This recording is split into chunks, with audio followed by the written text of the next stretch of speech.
What's up, everybody? Welcome to Gonzo and the Judge Sports Talk. Friday the 13th, January 2023. So, hey, big. I got a little bit of stuff going on tonight, a lot of NBA, but tomorrow, Super Wild Card weekend kicks off. NFL playoffs, 2023 version. I think it's going to be some fun games tomorrow. Joined by the judge like always, Sports Judge Jonathan Mathis. How's it going, man? What's up? What's up? What's up, everyone? Thanks for joining us, man. We got a great show because tomorrow is the start of the NFL playoffs. It's one of the most favorite times of the year for me. I mean, who doesn't love the NFL playoffs? If you're a football fan, you live for this moment. You live for this time of year. This is what you've been waiting for. And I'm gonna hang up a do not disturb sign so no one disturbs me this weekend because I will be glued to the TV. My eyes will be glued to the TV. I will be watching all these games, and I just do not want any distractions unless it's my daughter. My daughter, she gets a pass. She gets a pass, but no one else does. Because I was this is getting ready to say, I was getting ready to say, you're going to do what Maddie tells you to do. It don't matter if football's on or not. Hey, you know what? She's super chill when the games are on, though. She actually sits and watches the games with her dad. So, hey, I'm perfectly fine with that. I think she's gonna grow up to be a football fan like her dad. So we're off to a great start. Oh What's yeah, I'm up, ready. Ben? I'm ready for the football game tomorrow. I think we're gonna have some good ones.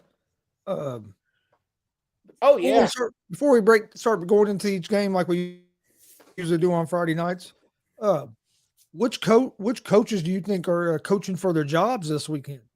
Out of these teams we got going into the playoffs, That's a I good. think that That's a I good think question. maybe Mike McCarthy. If they lose to the Bucks, I think he could be maybe gone. Yeah, Mike Uh, McCarthy is I, definitely on the hot seat. I I would would say say maybe Brandon Staley with the Chargers if they lose to the Jaguars. Brandon Staley's another name that you can put on the hot seat for sure. Absolutely. I, Especially I think they were about to. with him and his boneheaded decisions that Hey, how's it going, cost his Glenn? team a lot of times. So yeah, I can see him being on the hot seat as well. Any other ones? Mm, I think them are probably about the only two I can think of off the top of my yeah, head. yeah. Those are John the only. Stokes says Pete Carroll. Pete Carroll is not going to be on the hot seat. I don't know. I think he stays regardless. I think he stays regardless. I don't see him getting fired. I'll be very shocked if he gets fired. Yeah.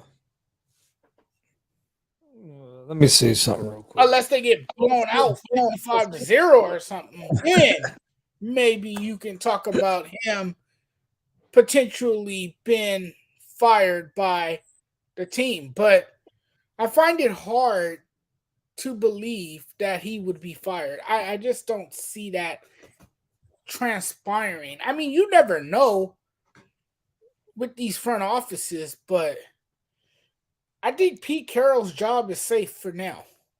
I think about the only two that I can see how the coaches are in the playoffs is going to be maybe Mike McCarthy with the Cowboys, maybe Staley. Um, Other than that, unless the Bucks decide to do something with Todd Bowles after 1 year, but I mean, they're in the playoffs, so I wouldn't think they would. Um, I don't know. but their team has They might underperformed this year. they might move on from him too. There was people calling for his job. I've I heard think that'd be fans about the calling only for his ones job. because I think the Bengals coach isn't in jeopardy. I don't think Harbaugh with the Ravens is in jeopardy. Dayball with the Giants isn't. No. Uh, McDermott with the Bills isn't. I don't think Mike McDonald with the Dolphins is. Oh no, those guys are definitely safe. And Peterson with the Jaguars is safe. Oh, absolutely. He engineered a dramatic turnaround. And the only other one would be the 40 would be Shanahan, and he ain't going nowhere with the 49ers. Going anywhere anytime soon. Shanahan, in fact, Shanahan is a mainstay because of what he has done during his time with the 49ers. It's incredible. Yeah, so I'd say probably Staley and McCarthy are about the only two that I could say might be coaching for their jobs this weekend. Staley's not. No. You look at how many injuries that he had to deal with this year, with Keenan Allen being gone, Mike Williams being gone, Herbert being hurt a little bit, their best cornerback J.C. Jackson going down with a torn ACL, and yet they finished the season going 6-1 in their last 7 games. Unless he has clock management issues, then maybe. And same thing with Pete Carroll. There's no way Pete Carroll's on a hot seat because no one expected him to do what he did with that roster this year. Right. No. Pete Carroll. The reason I can see maybe with Staley is because we said the same thing last year about the Chargers with injuries. So but the difference was last year with the Chargers, though, a lot of their losses came from his decision making.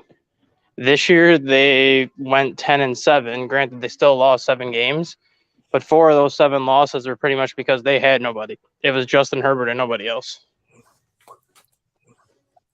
Right. Drunk says if Trey Lance is a bust, Shanahan is out there in a few years. Well, probably not, because if Purdy keeps doing what he's doing, it ain't gonna matter if Trey Lance is a bust. Right. I don't think Shanahan's gonna be out there in a few years. Would be fools. They would be idiots to fire. They would be idiots to fire Kyle Shanahan because he would get another job in a heartbeat. Another team would hire him in a heartbeat. In the blink of an eye. He won't be unemployed for a very long time if he does get fired. Yeah, the thing that people don't realize too is the way Shanahan's system works, you can plug any quarterback into that system and they're going to be successful. You saw it with Jimmy Garoppolo this year after Lance went down. He was off to a great start before he got hurt. They go and plug in Brock Purdy, who was the last pick in the NFL draft, and it looks like he's a 5-year veteran in that system. Right, exactly. And that's why that offense is one of the most daring, one of the most creative, and one of the most exciting offenses to watch because Kyle Shanahan,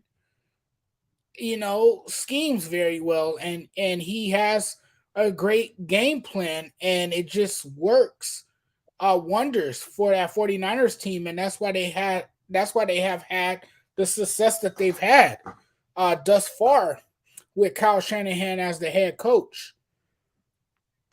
I keep telling people, watch out for the 49ers. They could be the team that come out of the NFC this year.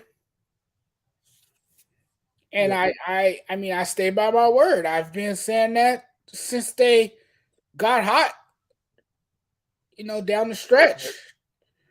I've been on the 49ers even before they got hot. You've been on the bandwagon for quite some time, but I've seen some games where that defense just kicked it into gear and the defense was smothering and able to come up with some big stops.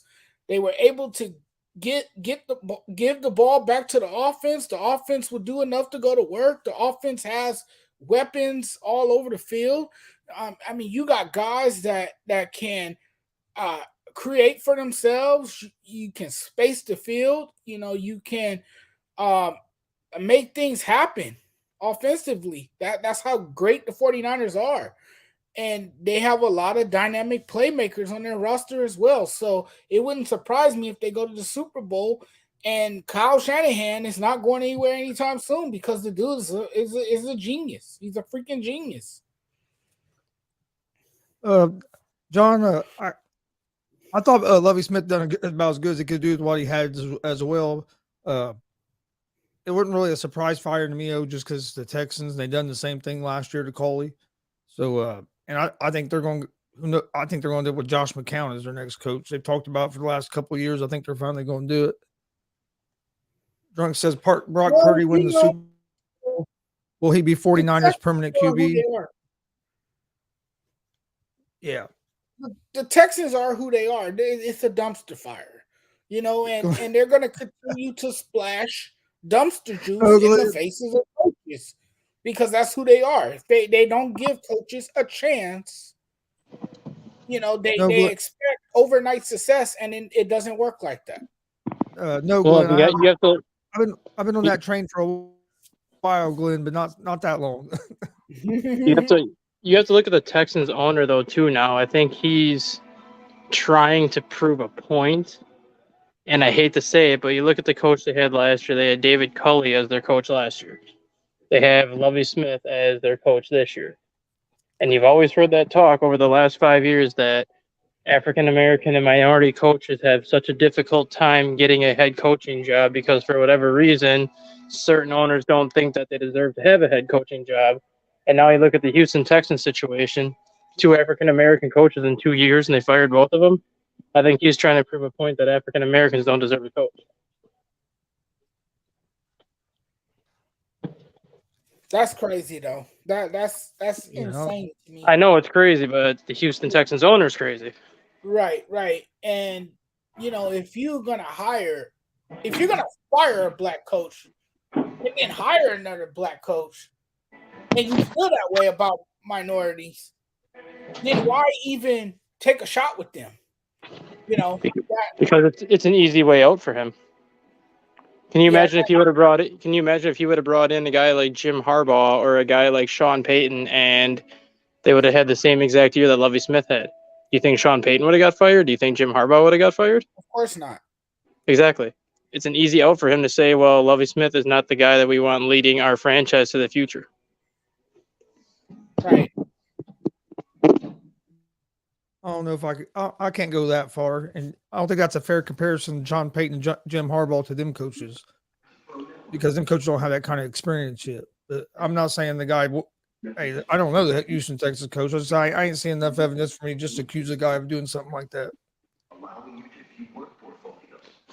You were talking about the 49ers, Judge. What do you think is going to happen this weekend? You got the Seahawks 49ers. That's the first game of the playoffs tomorrow. 4:30 in the afternoon Eastern time. Well, before we get into that, I just want to. You got something? I want to respond to what John put in the comment column, and he asked the question. Oh yeah, this one. Yep. Who's the coach of the year? And to me, it's close.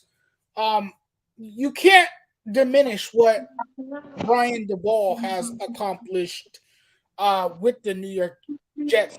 The New York Giants in one season. It's been an amazing run for the Giants. The Giants saw a quick turnaround in 1 year with the ball. He completely came in. He changed the culture. I think the players believe in the ball.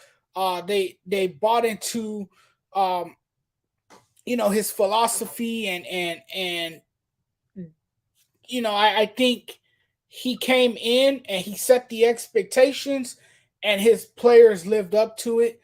The players seem to want to play for him. So yeah, that's wonderful. It's been fantastic. It's been a fantastic year for the ball and the Giants. But then you look at what Doug Peterson has accomplished in one season as well with the Jacksonville Jaguars. It's simply inspiring as well, and it's encouraging for a team that was looking for a guy to come in and someone that can get this team get this team to where it is now. I got to go with Peterson because look, last year Jacksonville was a disaster, right? We talked about Urban Myers and how they had to deal with the toxicity, and they had to deal with the distractions involving him, and then you hire a guy like Doug Peterson, who to many wasn't a favorable choice. It was a lot of people criticized the hire. They felt that, Byron Leftwich should have got the job, or our in-house name should have got the job. But Doug Peterson was well deserving of it, and he showed us why. Look, he's innovative. He's savvy. He's gutsy. That's what I think I like about him a lot. He's willing to take a chance. He's a risk taker. And he has given his players a chance to flourish. I also think, with Trevor Lawrence and the year that he's had, I think Doug Peterson deserves credit for a lot of that, for helping with the development of Trevor Lawrence as well. So to me, Doug Peterson is my coach of the year, and I would kind of be very surprised if he doesn't win coach of the year. But look, it could go either way. Because the ball, you can make an argument for him. You can also make an argument for Dan Campbell with what he's done with the Lions. You can make an argument for him too. But I think Doug Peterson is going to be coach of the year this year. I think he's going to be named coach of the year. Okay. I think it's going to be Dayball, and kind of for the same reasons you said, because Peterson has turned Lawrence around, but look at the turnaround Daniel Jones has had under Dayball. The last 3 years with Jones, the Giants haven't been able to do anything with all the three different coaches they kept getting. Dayball's came in his first year being able to get him to the playoffs. Like you said, I think it could go either way, but for me, I think I would go with Dayball just a little bit over Peterson. What you think, Stat Guy? I think both of them deserve it, but I don't think either one of them is going to win it. I think Nick Sirianni is going to get it. Because you look at Philadelphia, that team was a 9-8 team last year. Barely made the playoffs last year. All they did really was add A.J. Brown this year, and then they traded for Robert Quinn during the year, but Robert Quinn didn't do much for Philadelphia because he was hurt. Philadelphia was the last unbeaten team left in the NFC. They were the number one team in the NFC from start to finish. And he got Jalen Hurts playing at an MVP level. Mm-hmm. Those are all fair arguments. It's going to be interesting because, it's been a weird year in the NFL, and you had a lot of teams that saw turnarounds. You had a lot of teams that looked like they improved in 1 year, and you had a lot of teams that looked like bottom feeders and that were inferior. All of a sudden, they were able to contend for the playoffs, and they looked more relevant than ever before. So, I have another name to throw in there too that nobody even mentions, and I don't understand how they don't mention him. Who is it? Mike Tomlin. 14 years as a head coach with the Steelers. Now he still has yet to have a losing season. And you look at the roster that Mike Tomlin inherited this year with Kenny Pickett, with Mitch Trubisky, with Mason Rudolph as his quarterbacks. They did not have Chase Claypool all year. They did not have Juju Smith-Schuster. They lost a lot of pieces on that defense. Started the year, 2-7, and they ended up finishing 9-8 and just missing the playoffs. Mike Tomlin deserves just as much consideration for Coach of the Year as anybody. Yeah, and Pittsburgh, man, they, like you said, they came a long way because they got off to a tough start. It was rough for them to begin the season, and then you mentioned it. Mike Tomlin once again finished with a winning season. It's incredible, given that he inherited a roster that was banged up with injuries. A quarterback, you had a quarterback situation there earlier in the year. Kenny Pickett took over the offense. You was trying to figure out which quarterback will work for your offense, and you had a lot of guys that were just out, and a lot of guys that missed a lot of action, and he still managed to lead that team to a 9-8 season. It's impressive. It really is impressive what Mike Tomlin has done with a team that's very good and with a team that is fairly below average. It's amazing.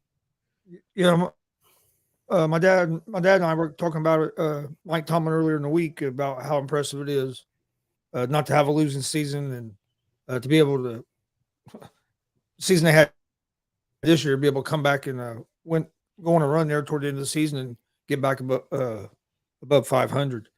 Um, but all right, let's talk a little playoffs here. Seattle 49ers. What do you think? Who you got tomorrow, Judge? That's going to be a very good game. The 49ers beat the Seahawks in the two previous meetings this year by a combined score of 48-20. And we all know teams that have won the first two meetings and then hosted the third meeting are 14-9 in the postseason matchup since the 1970 merger. For the 49ers to advance, they'll need their rookie quarterback to continue his remarkable play. They're going to need him to be productive. They're going to need him to not turn over the football. I mean, if I'm him, it's not going to be easy. You're going to have to settle in. You're going to have your jitters. You're going to have your nerves. Of course, he's gonna be a little nervous because it's a playoff game. It's a game of it's a game of that magnitude. So I mean, a lot is dependent on you.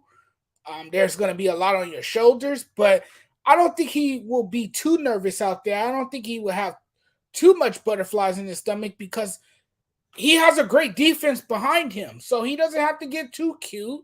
He doesn't have to get too fancy. Just make the throws necessary to keep your team in the game. Make sure your team moves the ball successfully and put them in a good situation where they can win the game. I think the 49ers will win this game. Christian McCaffrey will have at least 125 yards from scrimmage. That's what I'm predicting. I think, the run defense has been a problem for the Seahawks this season, and poor tackling has been one of the biggest reasons. So I think the 49ers will run all over the Seahawks. I think Christian McCaffrey will have a big day on the ground, and I got to go with the 49ers. This is going to be a tough matchup for Pete Carroll and the Seahawks, and I also see Geno Smith making some mistakes because you can easily get caught up against this 49ers defense. I'm telling you, this 49ers defense is legit. So I'm going to go with the 49ers because I think they can I think they can hurt you in a variety of ways, and I think they are going to be relentless on both sides of the ball. Yeah, I'm going to go with the 49ers as well.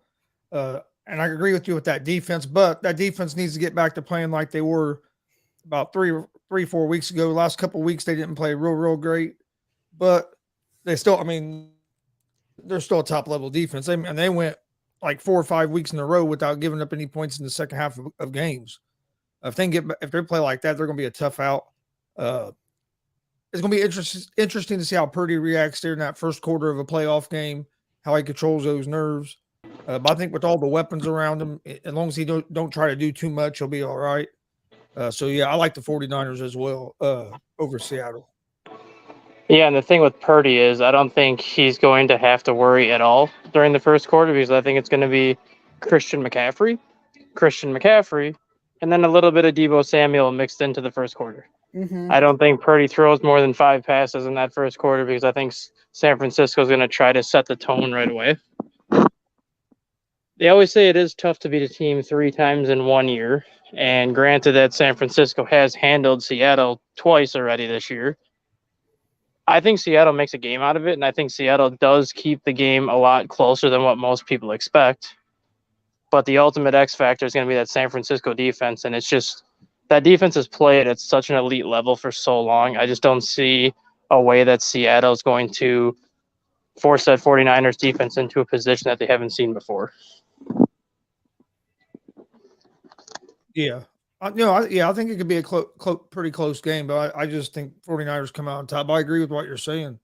And I think for Seattle to win, their defense is going to have to come up with a turnover or two from that San Francisco offense. They're going to have to force Purdy into a mistake or two, I think, for them to for Seattle to win the game. Damien says Seattle by 10. John Suggs says 49ers 24-14. Chargers and Jaguars is the night game tomorrow night, Saturday night game. Who you going with here, Judge? Man, this is going to be an interesting game because you got the number 5. You got number 5 Chargers versus the Jacksonville Jaguars. Man, Herbert and Lawrence are going to throw haymakers in this game. I can see this being one of those games where it's going to be a wild night. It's going to be one of those dramatic wild card games, and it could come down to a last second field goal. Maybe Cameron Dicker will get the game winning field goal. Dicker the kicker, they like to call him. I think it could come down to that, but Herbert and Lawrence are on the big stage. Both of them are making their first playoff start. Lawrence has to play really well. It's a win or go home game, so you don't have a chance to redeem yourself. And he has 5 turnovers in his past 4 games, 2 interceptions, 3 fumbles. So he's going to have to take care of the football. There's no margin for error. He can't afford to make any mistakes in this game. They're going to have him play a cleaner game if they have a chance to win. But I'm going to go. I'm gonna say the Chargers. I mean, it's been a nice run for Jacksonville. Yes, they reversed their fortunes with their great play throughout the course of the season. It's been a great season for them. It's been a great season for Lawrence. It's been a great season for the Jaguars overall. But I'm gonna go with the Chargers. I think the Chargers come away with a win. All right. Damien says Jags 34-27. Who you got, Stagger? All week I was riding the Chargers pretty much from start to finish just because I just think that a lot of the Chargers have been in this position before. They just never got over the hump, as opposed to Jacksonville's got a very young team. But you do have to remember that Jacksonville beat the Chargers 38-10 at Los Angeles in Week 3. Yep. Keenan Allen and Mike Williams were not playing in that Week 3 matchup. Mike Williams is not playing again in this matchup. So literally the Jacksonville Jaguars can basically double team Keenan Allen the entire game if they want to and force guys like Jesse Palmer and other people to beat them. And I just don't think the Chargers are good enough without Mike Williams to beat the Jaguars. So I'm going to go the Jaguars in overtime, 23-20. John Suggs says, I want to say Chargers by Trust Peterson over Staley. Herbert is going to be without one of his wide receivers. Lawrence is questionable, but he will play. And Pryor and Agnew is questionable. John says Chargers 26-21.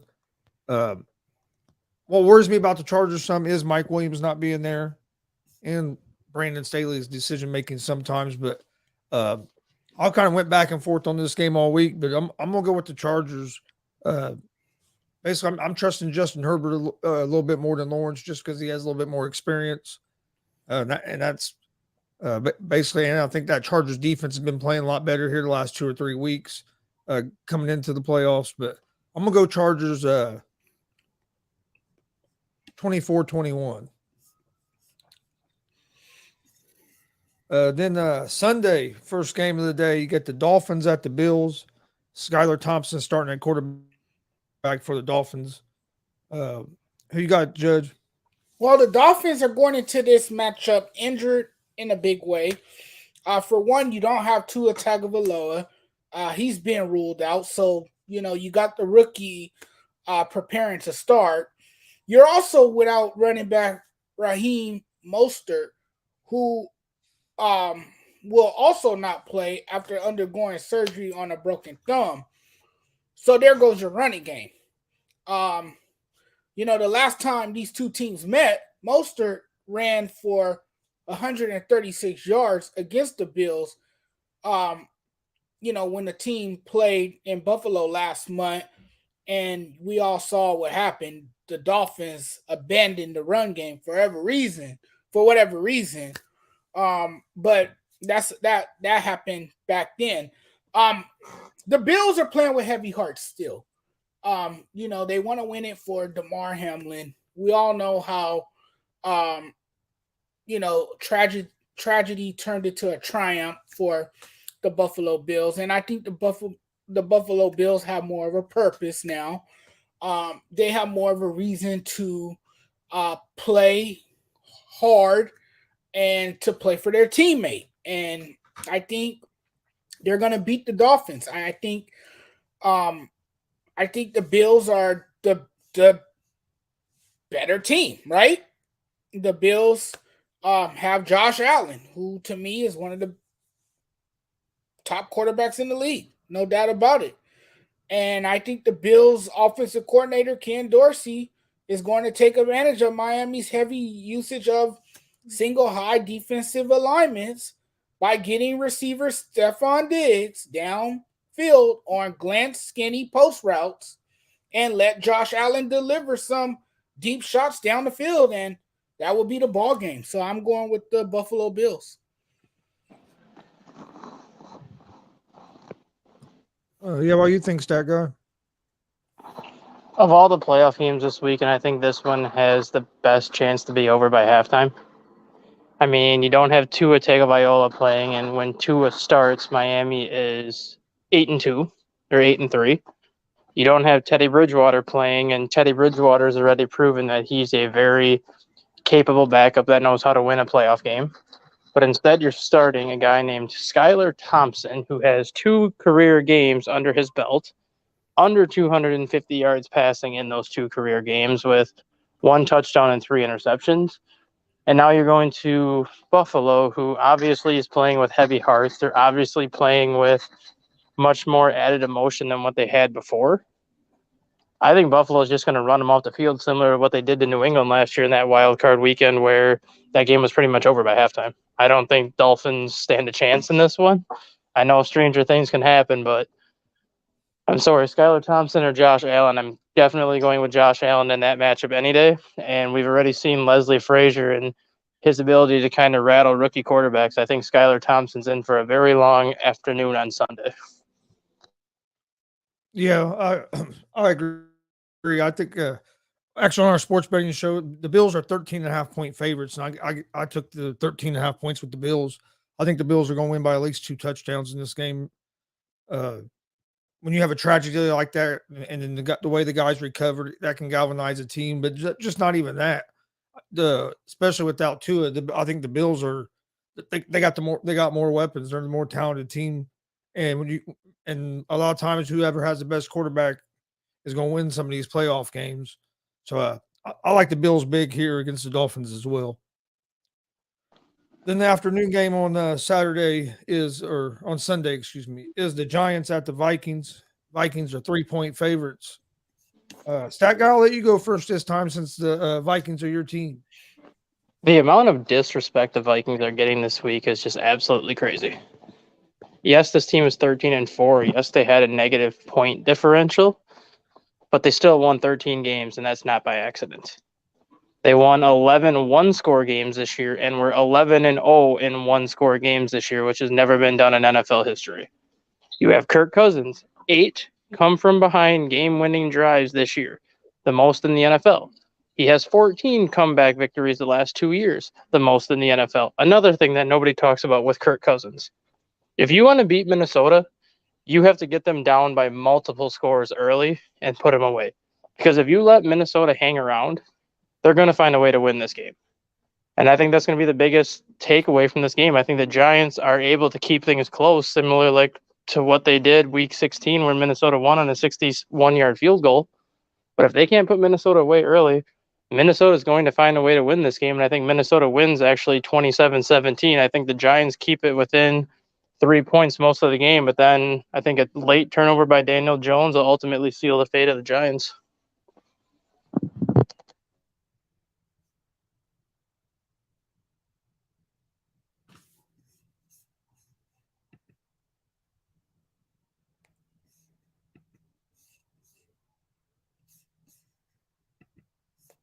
What happened?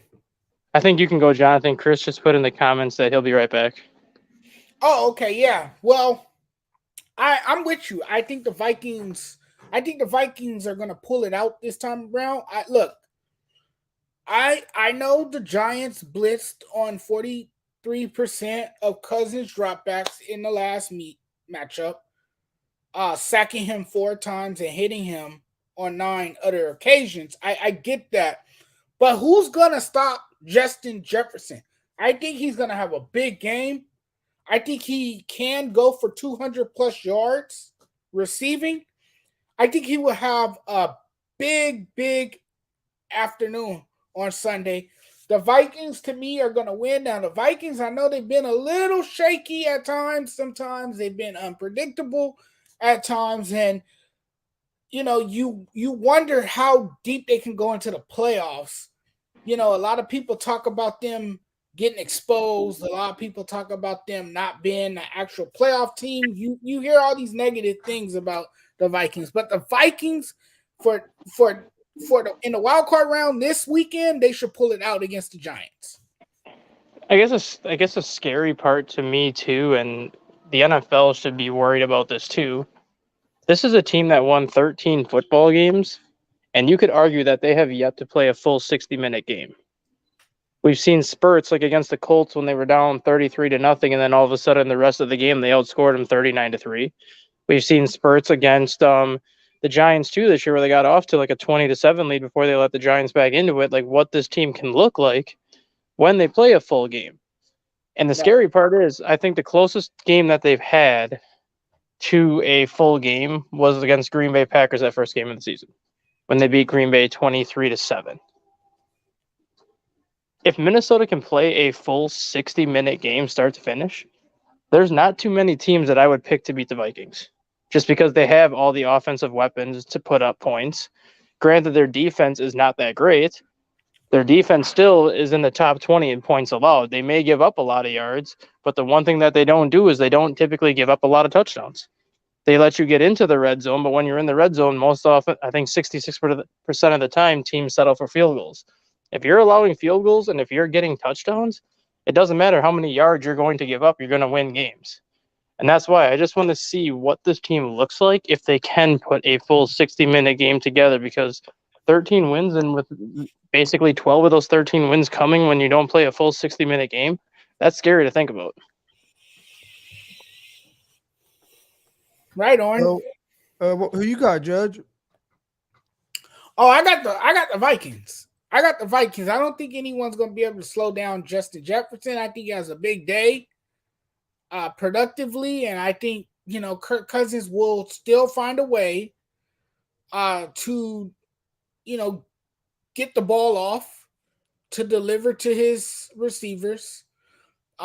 We all know what it was the last time when these two teams met. The Giants were able to put pressure on him, sack him, and get after him. But I think it would be a different story this time around.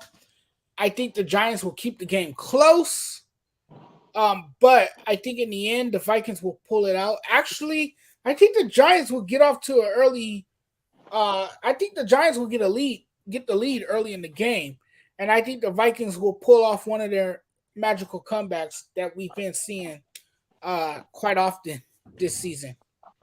I love how Damian says the Vikings haven't played anybody yet this year, and yet they're 4-1 against AFC East and NFC East teams that have made the playoffs. So against 5 teams that are in the playoff field right now, they're 4-1 against them. So that means they played somebody. Yes. With their only loss coming at Philadelphia in week 2. They went into Buffalo and won. They beat New England at home. They beat the Jets at home. They beat the Giants at home, and they went to Washington and won. Granted, yes, they got blown out by Dallas, which it is what it is. That's one game. No, so they're 4-2, 4-2 in the playoffs. They lost to Philly and Dallas, but they beat everybody else from those two divisions. So obviously they played teams. And then you look at the rest of their schedule. They've also had other playoff teams on their schedule that they've played and beaten. It's not like they haven't played anybody. They just haven't looked good more often than not, which, trust me, being a Viking fan has been a struggle this year because I'm waiting for them to actually put a full game together, and I have to sit there the entire time and be like, oh my God, are we going to let this one get away? Are we going to figure out a way to come back and win? But that other part of Damien's comment that he doesn't trust Kirk Cousins in the playoffs, does anybody remember the last time Kirk Cousins made the playoffs with the Vikings, what he did? Because I know what he did. He went into the New Orleans Superdome and led the Vikings to a road victory in overtime against the Saints. Then he went into San Francisco the very next week in the divisional round and actually gave Minnesota the Vikings the lead late in the third quarter against the 49ers until the 49ers put it away in the fourth. So I do definitely trust Kirk Cousins in the playoffs because the last time he went to the playoffs with the Vikings, he went on the road twice, picked up a road win in overtime, and actually gave the 49ers the best game of anybody in the playoffs that year. Yeah. No, yeah, he's shows that he can play in the playoffs. I don't buy into that. I think Kirk Cousins takes a lot of flack that he don't really deserve. But I am on the opposite end of this than you guys are. I think the Giants by a field goal. They lost by a field goal last time. I think they're going to win this one by a field goal. I think that Giants defense will. I think Giants defense is going to slow that offense down a lot, but I think the Giants offense with Saquon Barkley is going to get hit. The running game going to be able to control that clock some and enough to stay in the game. And then I think they're going to find a way at the end.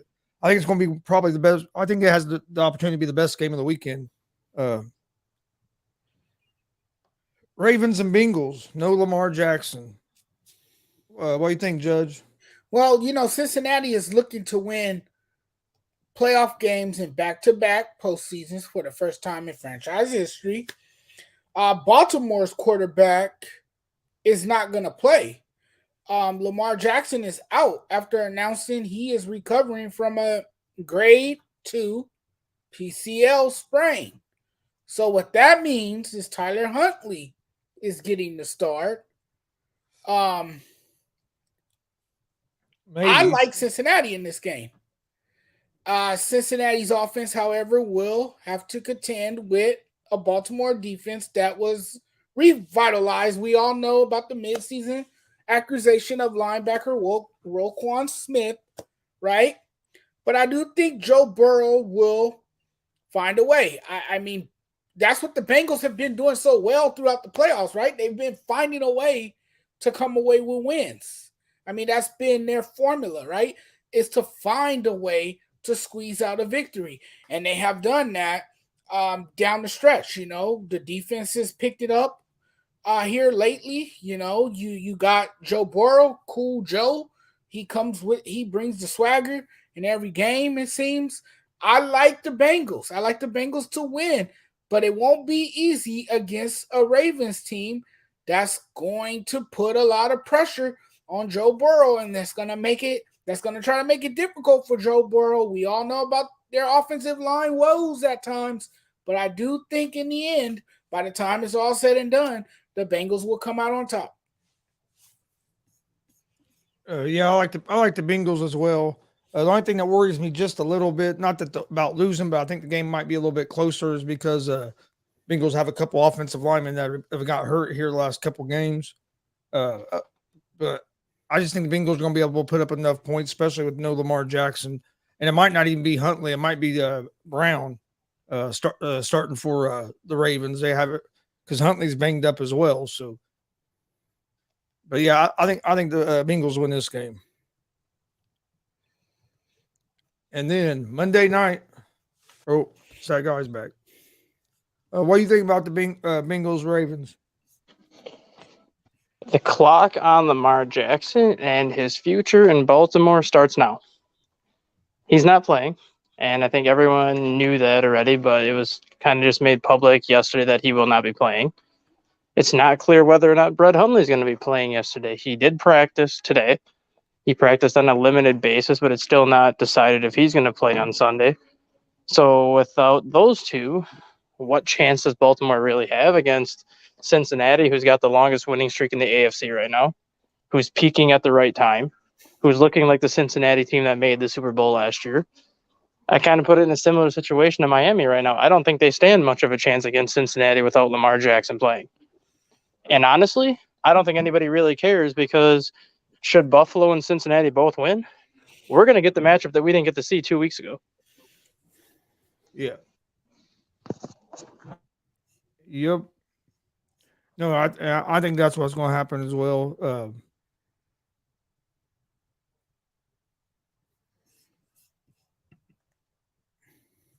Okay, and then Monday night. Yeah, John, I knew they were going to try to get a contract with Quinn. They're going to franchise tag Lamar. Roquan Smith. I mean, Roquan Smith. I knew they're going to try to get it. Yeah, I figured they're going to try to franchise tag Lamar. They don't want to give him guaranteed dollars. But Monday night, Cowboys and Bucks. Who you going with, Judge? Man,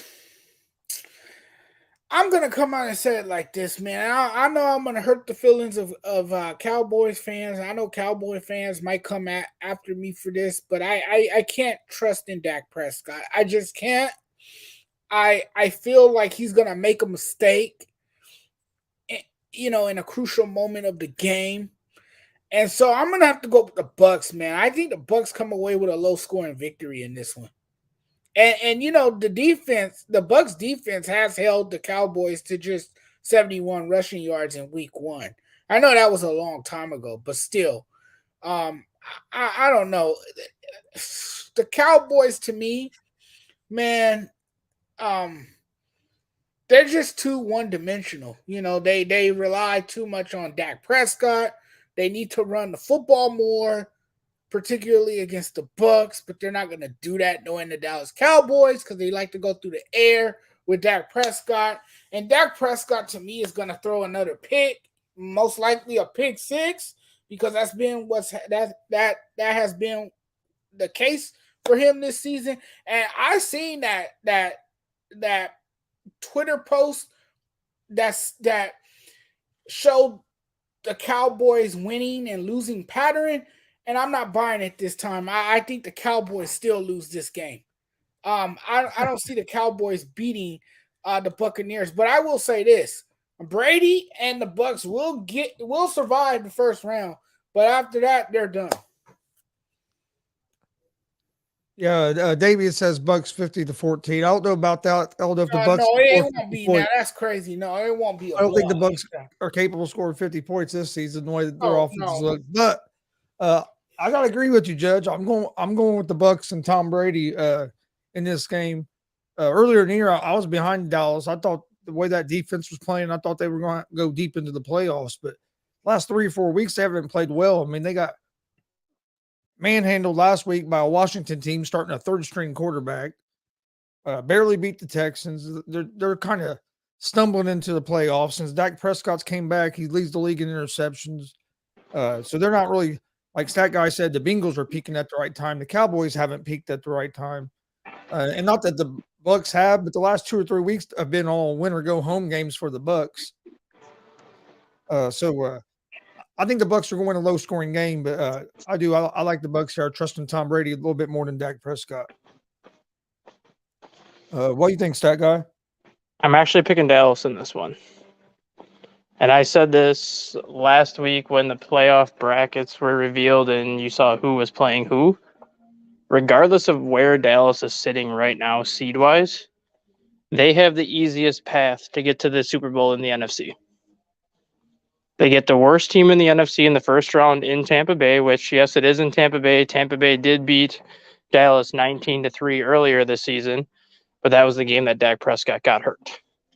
And we already saw Dallas's defense kept them in the game long enough where I think if Dak Prescott plays week 1, Dallas finds a way to win that game. If Dallas beats Tampa Bay, chances are they're going to go to Philadelphia, a team who they just beat 3 weeks ago. Dallas realistically has the easiest path of any of these teams to get to the NFC title game. Whether they make it or not is up to them and depending on how they play. But they don't have to play their best football on Monday to win this game. And right now, I think that's their focus. I think they just want to get through the wild card round so they can prepare for Philadelphia. Because they almost beat Philadelphia with Cooper Rush the first time in Philadelphia. Then they did beat Philadelphia. Granted, Jalen Hurts didn't play, but they still beat Philadelphia in Dallas the second time. So Dallas does not fear Philadelphia, and that's a matchup that I think I would look forward to more so than a Philly-San Francisco game, because I think that might be the best matchup in the NFC playoff picture. Yeah, I mean, I can see that. I just can't. The way Dak Prescott's been playing it scares me with the Cowboys. But And yeah, the it'll thing be is fun. too, though, they have to get back to running the football, and I think that's what they do against Tampa Bay.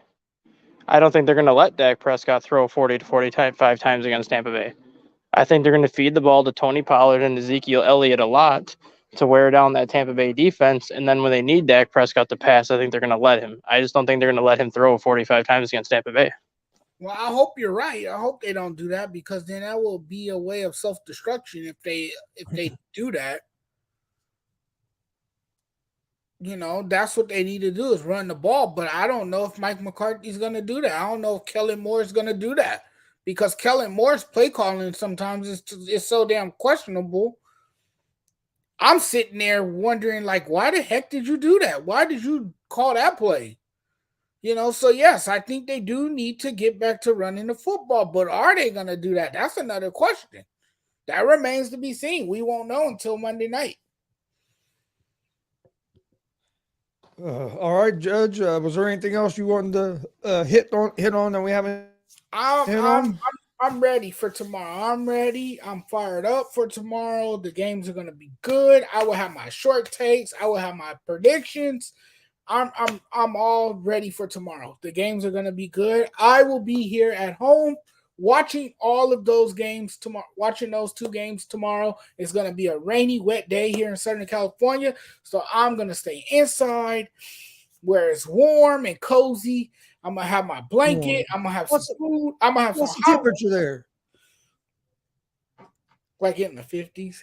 He's talking about warm. I'm going to have some hot wings. I'm going to have some popcorn. I'm going to have some nachos and chips. Man, how hot are your hot wings? I'm going to have some chips and some cheese to dip it in. It's going to be a nice Saturday for me. Just a day of football and a day of, you know, talking about football. It's going to be fun. It's going to be fun. Judge, how hot do you like your hot wings? It depends. It depends on where they're from, you know, who cooks them, how they're cooked. I'm gonna say I like them real hot, but I also like the mild sometimes as well. I mean, again, it just depends on where the wings come from. If they come from Wingstop, I could have them hot. If they come from Buffalo Wild Wings, I could have them pretty hot as well. You get the blazing? Huh? Said you get the blazing from B-Dubs? I could get the blazing. I could do the blazing without having to chase it down with water. I can handle the spice, the spiciness. I can handle the hotness. It doesn't bother me too much. I'm not one that's gonna go, you know, like a puppy dog or something, because the wings are too damn hot. No, the wings are delicious. So yeah, I'll be ready for tomorrow, man, and you know, I'll be around, you know, talking about these games as I usually do, because that's what I do. Yeah, I'm ready for tomorrow too. Watching football. I wish they'd have done 3 games tomorrow and 3 games Sunday instead of having the Monday night game. But actually, I'm down for the Monday night game. I think that's something different. I think that's actually cool, because now we have a football game on Monday night. We're not left without a game on Monday night. We have something to do. All of us football fans and all of us sports media members and writers out there have something to do Monday night. I guess that's true. Sometimes it's okay We'll be to going violate tradition and change things up a little bit. when we go. Sometimes change is when we good. go Not live. all change is bad. Oh no, I agree. Not all change is bad. I'd like to have an early game tomorrow and not have to wait till 4:30 in the afternoon. Oh, I'm fine with that. It gives me time to run errands if I have. Oh well, yeah, because at your time it's what, like 1.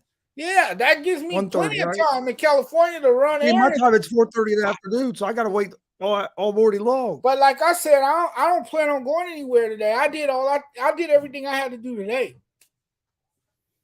Oh yeah, I don't got nothing I have to do tomorrow really, so hey, I'm not worried about it.